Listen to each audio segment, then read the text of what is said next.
अस्सलाम वालेकुम हजूर, मेरा नाम सिद्रा वहीद है। मेरे अब्बू का नाम अब्दुल वहीद है। मैं थोटन ही जमात से हूँ। हजूर, मेरा पहला सवाल ये है कि जिस चीज़ में जेलेटिन हो क्या हम वो खा सकते हैं? जिस चीज़ में जेलेटिन, हाँ जेली भी खा सकते हैं।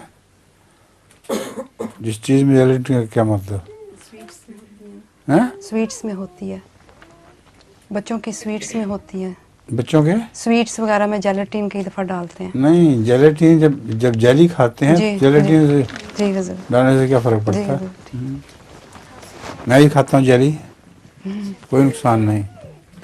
देखो जेली को, जी हड्डियों को गर्म करके इतना कि वो उसके जो खुलिये हैं वो ख़त्म हो जाते हैं, सिर्फ एक कैल्शियम का मादा सा रह जाता है, वो जेली है।